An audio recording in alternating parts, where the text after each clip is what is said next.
Radio, bringing the vibe. Ladies and gentlemen, we have the beautiful Njeri wa gas. Amesema tumuite Njeri wa gas. The marketing guru, by the way. I didn't know that side of the marketing, and I really need to sit down with her. Hii marketing lazima tuifanye pamoja vizuri. Hata kama anauza gas. Njeri, karibu sana.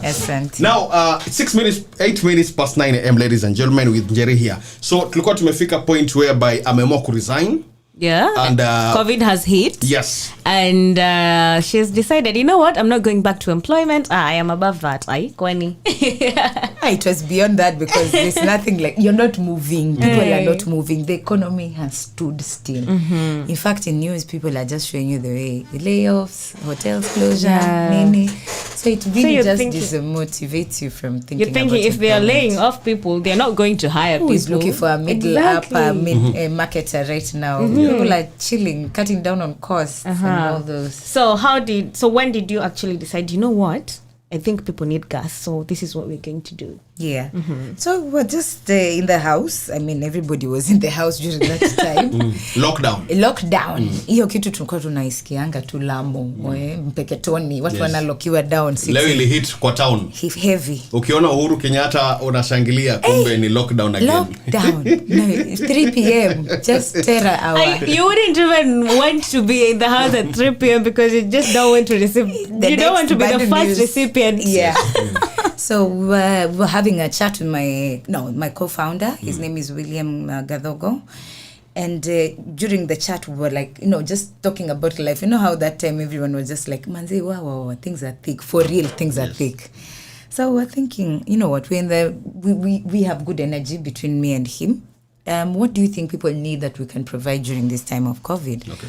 We thought of all the essentials, sukari, rice, what, from where, finding logistics of how to bring these things down because Mombasa was locked down proper. Yeah. So then he mentioned that he has a friend who is in the gas business. Okay. And if he talks to him, maybe we can find a way of how we can start trading gas. I was like, that's not a bad idea. I'm imagining already where we live.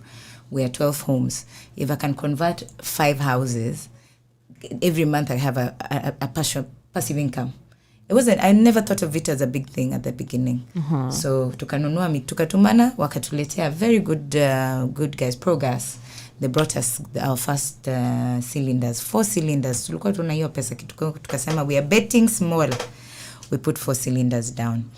We converted some houses, we converted our own homes. Then we said, now let us see how this goes. So we did an organic growth. But then the advantage came in because I have worked in the HoReCa industry, the hotel and restaurant industry. And when I was in BAT, I have a connection and a rapport with the purchasing managers and all that. So I went and introduced myself to, places like Tapas and Nuba, places, 10th Street, and they allowed us to supply them with gas. Ooh. So we had to invest in the 50 kg cylinders. That's how now our SKU started growing, our variety. Only there. You said you had homes. Yes. You converted your homes. How? I want to understand that procedure part. If you are, so we exchange cylinders. We take whatever cylinder you have in your home. It's penetration, right? The normal thing. Yes, okay. Just penetrating. So whatever cylinder you have, let me be the one to supply you with gas. As long as I can assure you quality, I can assure you safety, the people close to you are more likely or not will support you. All right. So those are the people who started with us. So then we started supplying 50 kg cylinders, which was a very good business. The first year of business was very successful. I can't give you the figures, but I can tell you that if you're able to do more than say 2,500 kgs of gas, you're better off than just doing the small cylinder. So these big kgs were giving us a lot of tonnage income. Yeah, so we started going through the startup, as we were saying, laughing about startups. The startup issue is you need extra assets, the things you need to buy. So we had to think about buying a motorbike, tuk-tuk, lorry, because distribution was the more important thing in this business. Yeah, true. If you market yourself to somebody and you're not available to them, then you lose credibility. So we ended up opening up markets in Kikambala, Mtwapa. We went all the way to Kilifi, opened up Mama Pole and near the Pwani campus. Pwani University. Yes. That area. And then we went all the way to Malindi, Watamu, Gongoni. At this point, I want to know, this is after how long? Because it just feels like success and good vibes. No, and as I said, it started off top. That we also had advantage of margins from the company, so we were able to resell our gas to those stocking points. So we opened up stocking points, and then we look for market. For example, if it's like Kambala, we go there, we approach a retailer, we tell them, you know what, we have a possibility of opening up some markets here in the hotels. We would like you to help us stock this product. Then we give him a margin out of that. Ni kama kulipia rent. So if there's a profit of 1,500, you cut 5, so you give him. The rest is going to be yours. A very, very honest arrangement, and I believed. But now prices of gas, nakwambia industry. Hey, prices of gas starts changing. They put tax on gas. They continue and just increase again. Then you hear Ukraine, sijui Russia. Then things just go haywire. So within this time is now when we are truly learning the category and understanding what is it that makes gas so high value, so important. And we realized, you know what, we are solving an issue. We have to, kukula ni lazima. That's our slogan. We are youthful like that. We say kukula ni lazima. Isikue ni gas imekosa. So we decided that we're going to be very deliberate about just focusing on the consumer need.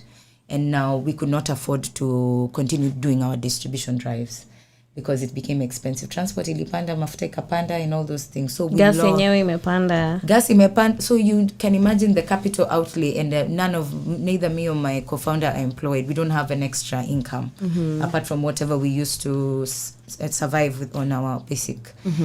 So we started considering now the options of, getting a loan, which we did, and we were able to now open shops. So we have one on 2nd Avenue, then a second one in Komani.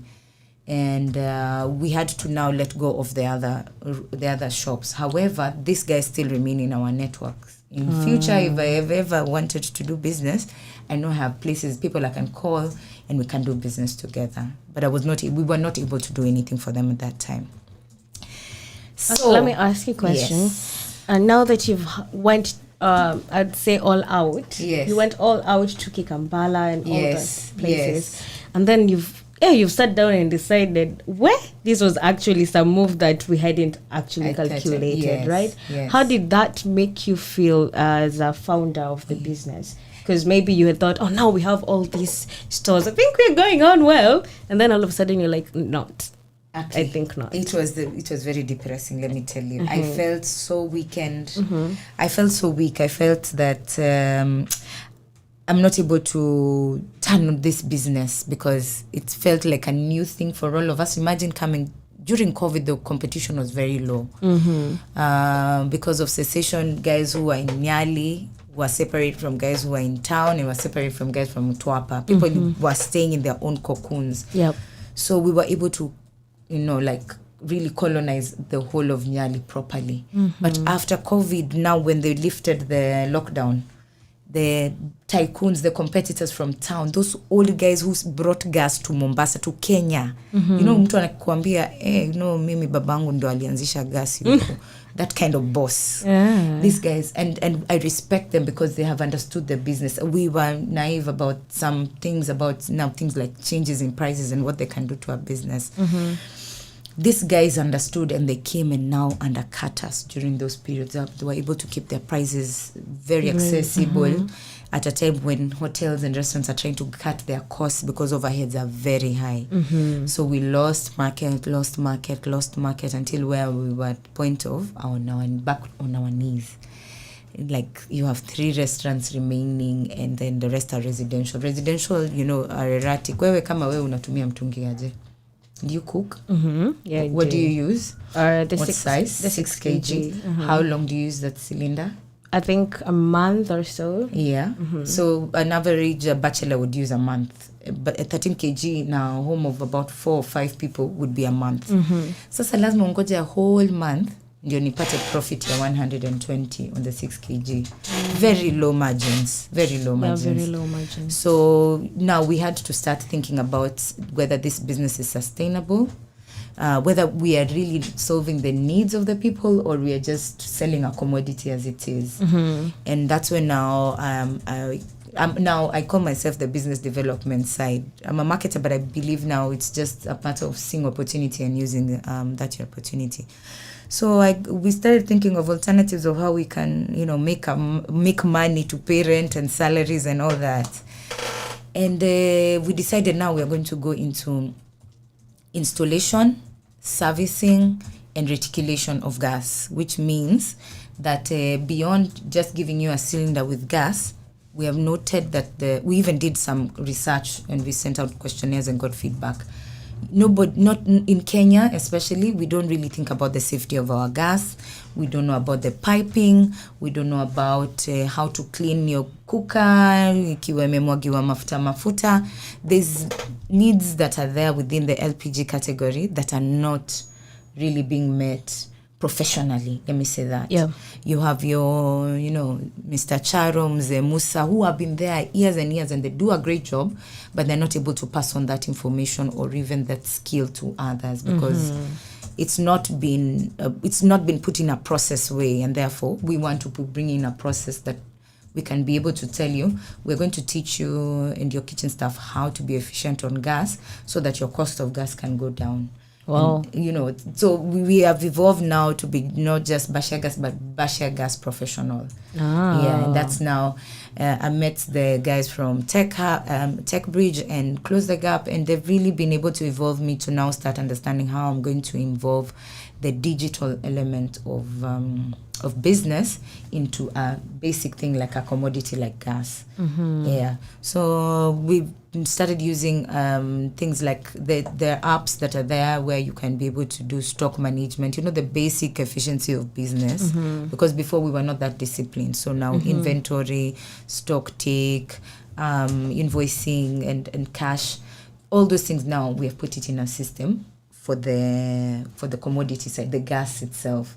Now we're concentrating on the professional side more. Yeah. I would like to know what is the reception of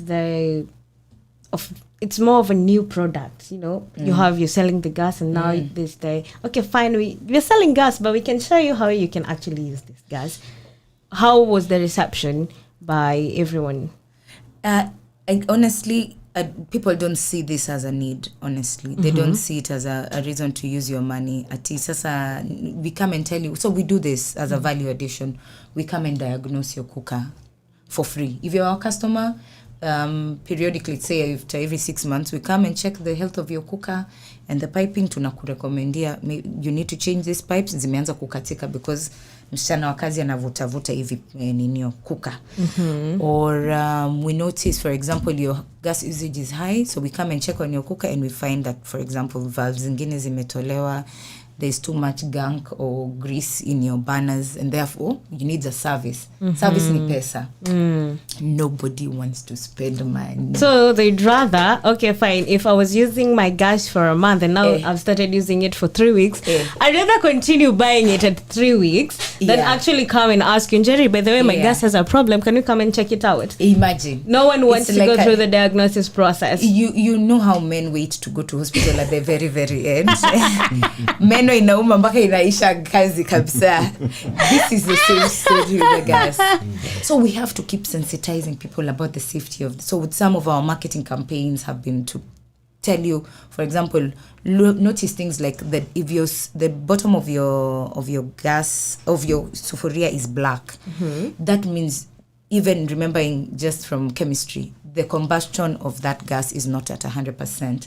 Your flame should be more blue than it is orange. Yeah. Those two things we used to read. Yeah. Now me, I've become like a pro. Marudi shule. Chemistry was very helpful. It was heavy. I loved it. It was bad then, but now you've understood why you needed it. Yeah, the people who used to ask, hii nitatumia wapi hapa mbele? Sema nitaenda kufanya marketing.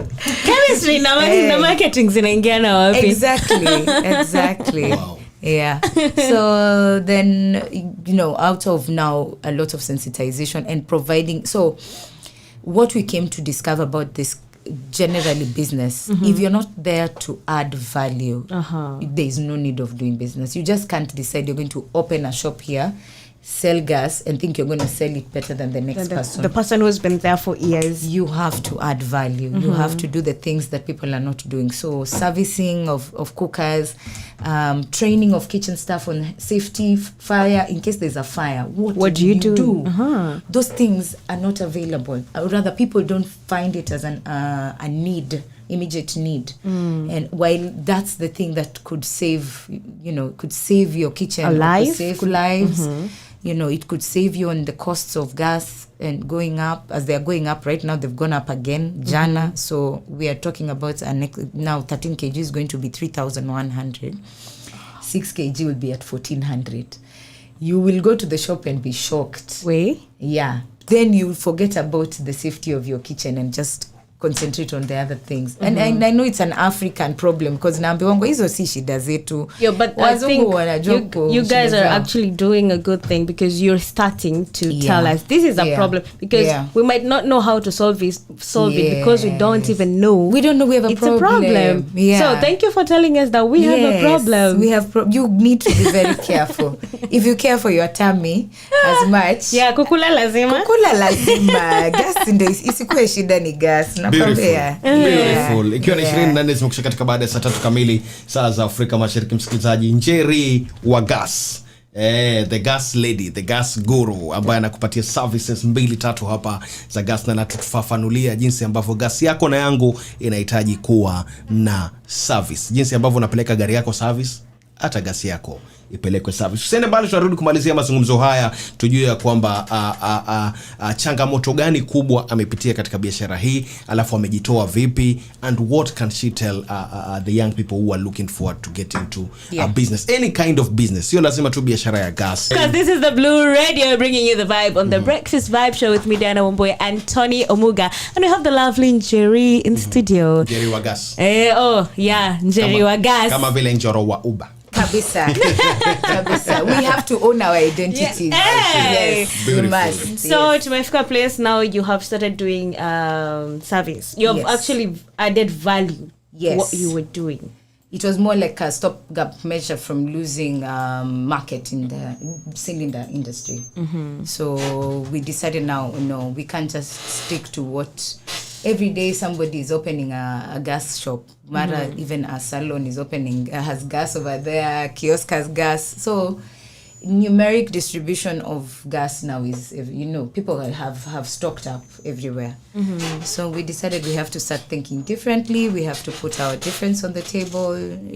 Let's just go different. And trust me, even after talking to business peers around, they are very impressed by the fact that there's another angle of looking at this particular business of gas. Because when you talk to the more established marketers or the more established business owners, they will ask you things in numbers. They'll ask you, how many cylinders are you selling? How many kilos? And then you tell them your number, they're like, wow, that's a little. But so how are you surviving? Like, yes, we realized that we need to do different things. So that's how we ended up considering going into now the idea of installation and servicing. And I think for every business person out there needs to hear this from someone like you, that when things are actually going down, your market is really not what you expected it to be.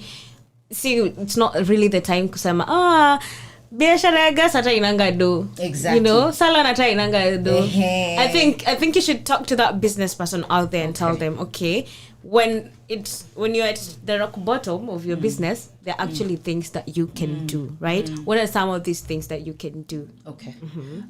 So I'll start from, let me put it in this different perspective. I'm sure most of you or all of you play this Candy Crush and these games, or Donkey Kong, these things that are true. These addictive nice games. There's a time unaweza kwa level 48 for weeks. You sit, even when you are in the toilet, you have sat with your phone thinking you are ready, but nothing. You never move beyond that level. There are things that you need to start thinking about, strategies, thinking about how you've been playing previously and what you need to change that's going to move you from 48 to 49. Businesses in the same way requires you to become agile and start applying some of the strategies, whether it's learnings, weaknesses, strengths. You start flexing those muscles in order to be able to move to the next level. So sometimes it's just changes within your current business model. For example, for us, we decided we're going to go digital when it comes to stock taking and invoicing, so that we can be good in our accounting for whatever business we're doing. Okay. That changes a lot. Okay. When you're able to do bookkeeping and understand this month we did this, next month, now you can start putting trends behind your business. When you're going down, you'll start seeing that trend happening.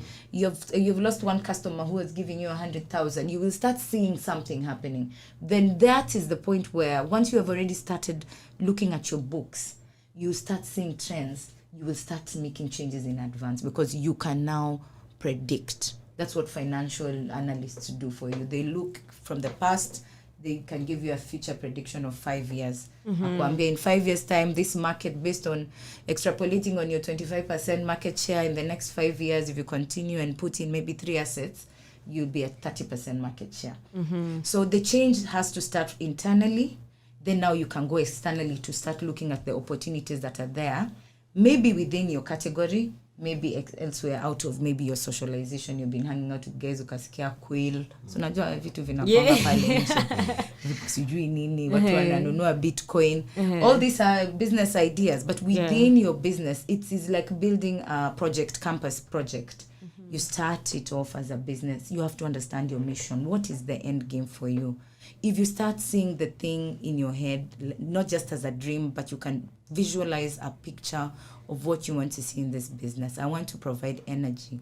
And if I provide energy, what will happen? People will be able to not worry about their kitchen. They give the worry of the kitchen to Bashia Gas. Then you'll be comfortable without having to worry about your kitchen. So you have to build the next business ideas for yourself based on need, which means you go out and research, find out what you're not doing right, put out questionnaires, and those are there in Google Sheets, where you can get questionnaires that you can send to your customers, find out from the ones who have remained, what is it about your service that makes it, why are they still with you? Then you can improve from there. Okay. Yeah. Where do you see Bashir Gas in the next 5-10 years? Wow. Oh gosh. Yes, it is going to be a big company, and we're going to be in the whole of East Africa at least. The line continues to grow. We are now doing centralized gas system, which means that for somewhere like a mall, we are installing a bulk gas of even up to 2 tons. Wow. And then we do piping to the kitchen. So if you have different, so this becomes an income for the owner of the house, or because they keep selling gas to you. We sell to them, they sell to you. Yes. So there's big business opportunity in that line, and the government has supported us in that line because they've told schools that they must convert to LPG. Wow. LPG being a renewable source of energy, it is now it's being put as priority by this government, at least within Uhuru government. And you are seeing that they're now telling schools that they need to move from being 100% reliant on coal and makaa and kuni, and now they're telling them you must install LPG systems. So people like me now have gotten, by default, gotten an opportunity to actually flex gas in another way. Yes, now, yes. on that note, actually, yes. I've been having something that has been troubling me. Tell me. Maybe you can help me understand this. Yes. Now I'm talking about my village where I come from. Yes. A friend of mine has done the waste, the manure waste, the dunks. Yes, biogas. Yes. Now, do you guys as Bashir guys, can you do that and help me understand how does it go? Maybe for the listener who is also out there wants to do something like that, because this is something I want to do now back in the village. How do you do that? Okay, so remember that gas is usually derived from energy, a combination of elements. Like for for LPG, it's a combination of butane and propane. These are two energies that if you bring together, they give you good energy that can be converted now into, your Bunsen burner in the lab or now cooking. Okay. And in industrial cases, LPG is very strong when it comes to like kuchomelea vitu kama plastics and things like that. Metals. Yes, it's good. It's very high energy. Okay. So if you go to biogas now is an element of manures, fertilizers of plants, or rather manure from plants or from animals and even human beings. I can't tell you I'm a professional, though I can tell you I understand biogas very well, but I can say by example because I have a friend who is trying to build a biogas unit here in Mombasa. Wow. The opportunity that is there is that for Africa, until we're able to be self-sustainable when it comes to renewable energy, and that means being able to look easily available, just like makaa and kuni are easily available, accessible and cheap to the pocket of the Kenyan. Until we get to that point, it's going to be a very hard thing because biogas requires a heavy investment. Utahitaji tank ya chini, utahitaji piping, there's a lot of, and locally we don't have people who are really producing those units. Okay. At least it's initial costs are usually the highest for business. If you can get that machine at anything more than 50,000 for a Kenyan, ni pesa mingi, because you're telling them all you're going to be doing is cooking from this, and then the manure you take it to your shamba. So it is a good way of conserving the environment because you're recycling or reusing whatever waste we're giving out. But I may not be able to give you beyond that because there are advantages and disadvantages of both of them. Sawa. Which we'll talk off air. Yes. Inakuwa nzuri tena sana msikilizaji. Dr. Google. Dr. Google. Okay, as we wrap up, you said you have digitalized your business. Yes. So that means if I need gas from you guys, can I order it online? Yes. So we are available. You can check our website, which is bashiagas.co.ke. You can place your order from there, and delivery is done. And our price lists are there. Information about all the things I've discussed are there because we are trying to also be the information hub for LPG. Okay. Everything LPG beyond EPRA, KPC, and all these guys. Locally, people need information, and now we have created bashiagas.co.ke as our information hub. Beautiful. For all those details. Bashiagas.co.ke. Spell Bashia. BACHIA. Then gas. Bachia. But it's Bashia. Watu watakuja kuzoea hizi jina zetu za Kiafrika. Asante sana Njeri. Thank you for the wonderful knowledge about gas, and we wish you all the best. Thank you very much. Hii safari ya gas ningetaka tutembe nayo. Itaweza kuwa poa. Enjoy. Nzuri tena sana. Huyu amekuwa Njeri wa gas kutoka Bashia Gas. Wanazungumza masuala ya kutunza gas yako